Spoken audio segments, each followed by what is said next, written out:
사회지도층의 공개 프로필에 지연, 학연을 조장하는 출신 지역, 학교 대신 전공, 주요 논문, 활동 경력 등 전문성과 병역, 납세 등 국민의 기본적 의무 이행 여부를 넣자는 국민 의견이 나왔다. 국민권익위원회는 지난달 31일 서울 중구 NPO 지원센터에서 청렴정책 국민 모니터단과 등 일반 국민 50여 명이 참석한 가운데 생활 속 반칙과 부조리를 해소하기 위한 개선 방안을 주제로 제2차 청렴정책 국민 모니터단 토론회를 개최했다.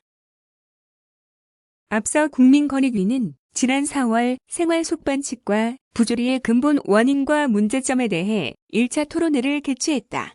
이번 토론회는 주요 제안에 대한 분인별 심화 토론을 거쳐 하나의 완성된 개선안을 제안하는 형태로 진행됐다.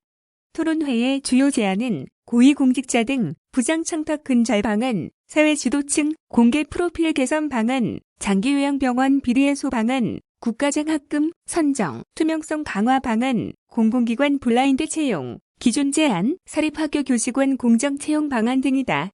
참석자들은 청렴한 대한민국을 위해 생활 속 반칙과 부조리에 대한 엄중한 처벌과 경쟁 과정의 투명한 공개, 사회적 인식 변화가 무엇보다 중요하다는 데 의견을 모았다. 우선 고위공직자 등 부장청탁 근절 방안으로 채용위원회나 비리근절감시단 등 독립적인 제3자의 참여와 면접관에 대한 공정한 관리가 필요하다는 의견을 제시했다. 특히 참석자들은 끊임없이 제기되는 고위공직자 자녀에 대한 부정청탁은 청년들이 꿈을 포기하고 절망하게 하는 범죄 행위로 엄중한 처벌 기준이 마련되어야 하고 친인척 배제 등 채용 과정의 공정성을 담보하는 것이 무엇보다 중요하다. 라고 강조했다. 사회지도층의 공개 프로필을 변경하자는 의견도 있었다.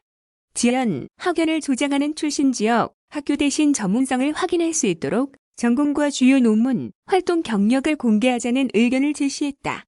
이와 함께 병역, 납세 등과 같은 국민의 기본적인 의무 이행 여부와 범죄 이력 등도 프로필에 포함시키자고 언급했다.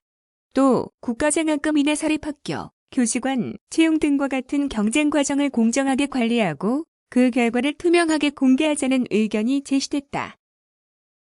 이날 토론회에는 박은정 위원장도 참석해 청렴정책 국민 모니터단과 토론 분임 활동을 함께하며 전 과정에 참여했다.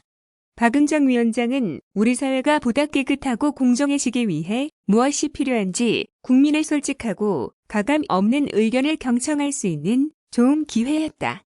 라며 국민의 의견이 정책과 제도에 반영돼 일상에서 변화를 체감할 수 있도록 적극 노력해 나갈 것이라고 말했다.